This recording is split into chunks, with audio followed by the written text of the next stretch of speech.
Dear students, इस video में हम कंटिन्यू कर रहे हैं valence bond theory in coordination compounds. अब हम एक्सप्लेन करेंगे बॉन्डिंग या properties, bonding and properties in coordination compounds having coordination number 4। पिछले वीडियो हमने एक्सप्लेन की थी properties of coordination compound having coordination number 6, that is octahedral complex. अब अगर कोऑर्डिनेशन नंबर 4 है तो वहां दो टाइप की हाइब्रिडाइजेशन पॉसिबल है, sp3 और dsp2। वो डिपेंड करता है उसमें कौन से वैकेंट ऑर्बिटल इन्वॉल्व हैं, किसने हाइब्रिडाइजेशन में पार्टिसिपेट किया है। तो एग्जांपल स्टार्ट करते हैं। पहला एग्जांपल लिया हमने टेट्रासाइनो, अगर नेमिंग की बात करें टेट्रासाइनो निकलेट, क्योंकि नेगेटिव चार्ज है, स्टेट इसकी 2 आ जाएगी। तो हमने चाहे कॉम्प्लेक्स टेट्राहेड्रल है, ऑक्टाहेड्रल है, कोऑर्डिनेशन नंबर चाहे 4 या 6 है, स्टेप्स एक जैसे फॉलो करने हैं। सबसे पहले क्या करना है, सेंट्रल एटम का इलेक्ट्रॉनिक कॉन्फ़िगरेशन, उसकी स्टेट निकालनी है। 2 पॉजिटिव, 2 पॉजिटिव कैसे है, x मान लेंगे, Cn का चार्ज -1, x - 4 = -2। अब 2 स्टेट मींस 2 इलेक्ट्रॉन का लॉस हुआ, तो लॉस कहां से हुआ, 4s से, तो क्या आ जाएगा 3d8।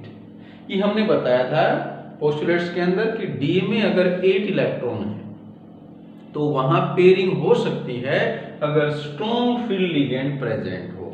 तो क्योंकि साइनाइड एक स्ट्रॉन्ग फील्ड लिगेंड है, इसलिए क्या लिखेंगे, pairing of electrons in 3d orbitals takes place due to presence of strong field ligands. यहाँ साइनाइडो कहें या साइनो कहें, ये लिगेंड्स हैं, स्ट्रॉन्ग फील्ड होते हैं। तो अब देखें जो 8 इलेक्ट्रॉन है वो पेयरिंग के बाद कितने में आ जाएंगे, 4 ऑर्बिटल में। अब अगर कोऑर्डिनेशन नंबर 4 है तो हाइब्रिडाइजेशन क्या हो सकती है, sp3 या dsp2। अब क्योंकि एक d वैकेंट है इसलिए यहां पर dsp2 हाइब्रिडाइजेशन होगी।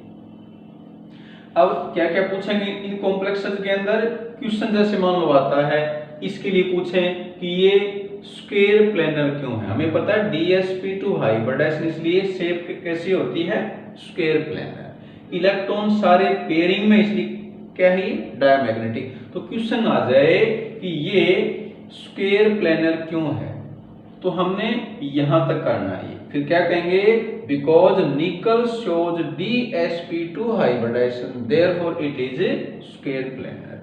क्वेश्चन आ जाए डायमैग्नेटिक क्यों, तो क्या कहेंगे, यहां तक पूरा करने के बाद क्वेश्चन चाहे जो पूछ रखा हो, यहां तक तो ये स्टेप्स तो हमने फॉलो करने ही है, उसके बाद जो भी क्वेश्चन पूछा उसके हिसाब से आंसर लिख देंगे।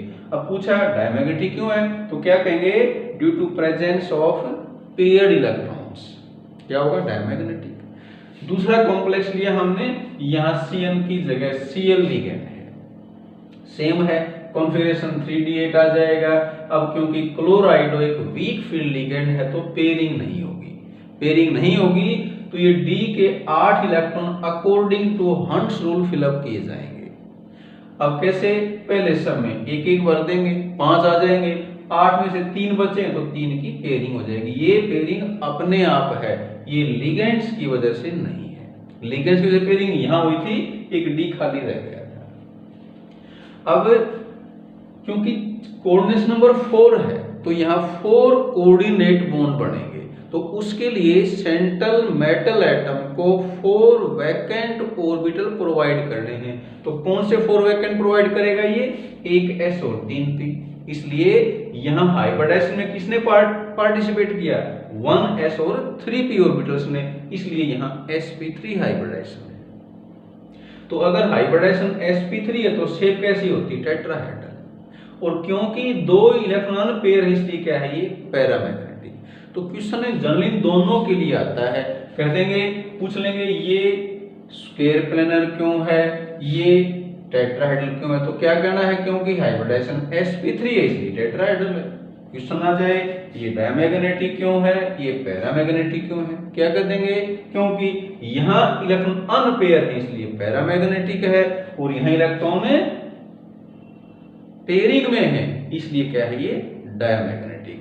तो ये 2 बड़े इंपॉर्टेंट एग्जांपल हैं और फ्रीक्वेंटली एग्जाम में पूछ जाते हैं, तो इनको बड़ा ध्यान से करेंगे।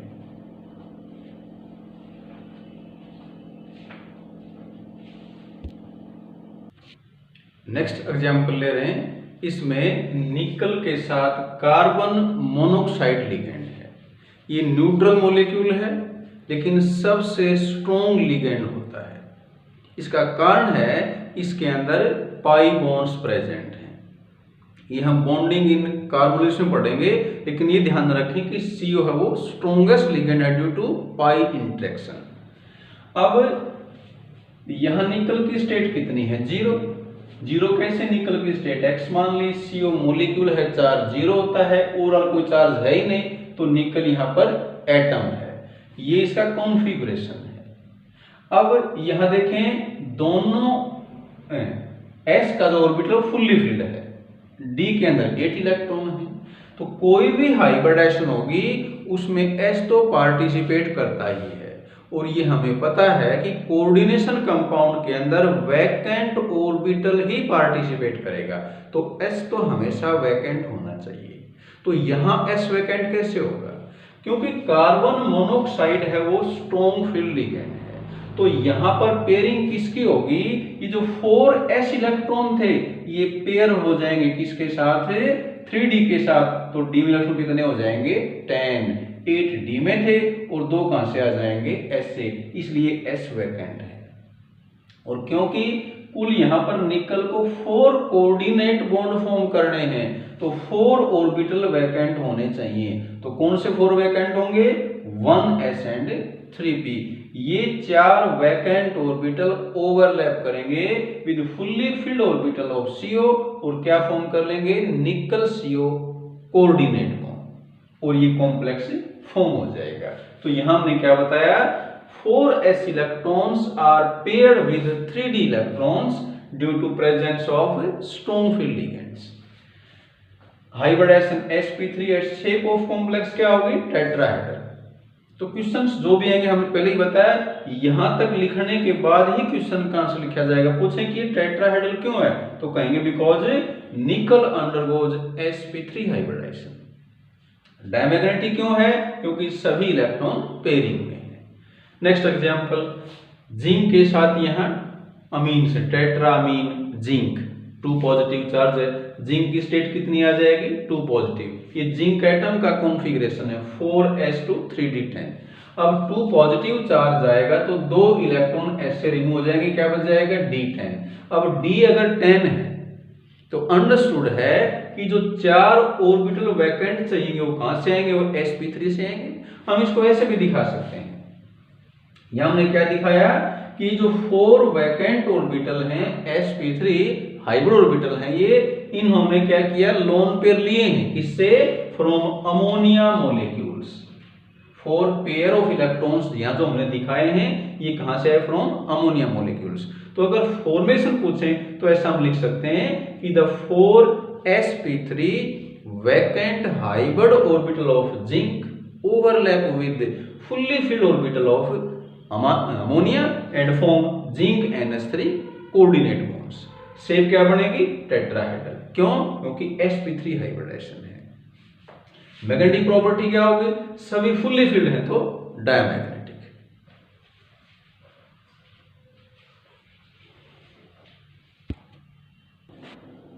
एक लास्ट एग्जांपल और ले रहे हैं, ये थोड़ा सा अलग तरह का एग्जांपल है। पहले हमें एक पॉइंट क्लियर होना चाहिए कि हाइब्रिडाइजेशन है वैलेंस बॉन्ड थ्योरी का ही पार्ट है, और हाइब्रिडाइजेशन में हम शेप को एक्सप्लेन करते हैं।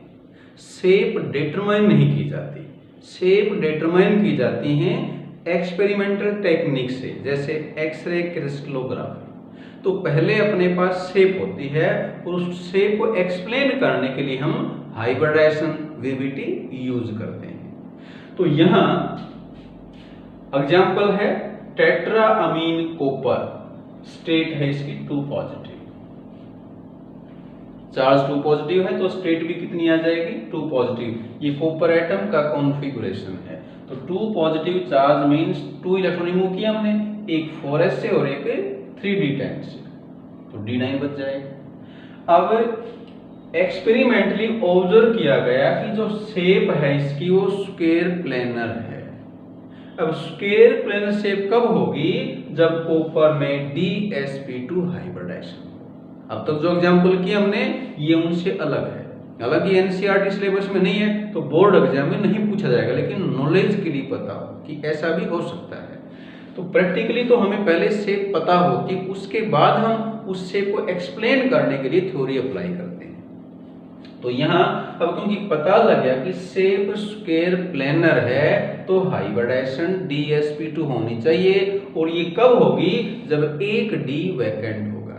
अब नॉर्मली अगर हम लिखें जो हमने अब तक पढ़ा उसके हिसाब से लिखें तो D में 9 इलेक्ट्रॉन है तो ये 9th यहाँ आना चाहिए, यानी कि D वैकेंट नहीं है, और D वैकेंट नहीं है तो हाइब्रिडाइजेशन क्या होनी चाहिए, sp3, क्योंकि हमें 4 ऑर्बिटल वैकेंट चाहिए। तो 4 कौन से होंगे, अगर ये इलेक्ट्रॉन D में 1 यहाँ रखें हम तो फिर 4 होंगे 1s and 3p, तो sp3 हाइब्रिडाइजेशन शेप टेट्राहेड्रल आएगी। तो थ्योरेटिकल जो नॉलेज कहता है अपना, उसमें sp3 हाइब्रिडाइजेशन होनी चाहिए थी और शेप कहनी चाहिए थी टेट्राहेड्रल। लेकिन एक्चुअली क्या होता है, प्रैक्टिकल एक्सपेरिमेंटल, तो शेप इसकी स्क्वायर प्लेनर कब आए, जब इसमें DsP2 हाइब्रिडाइजेशन हो।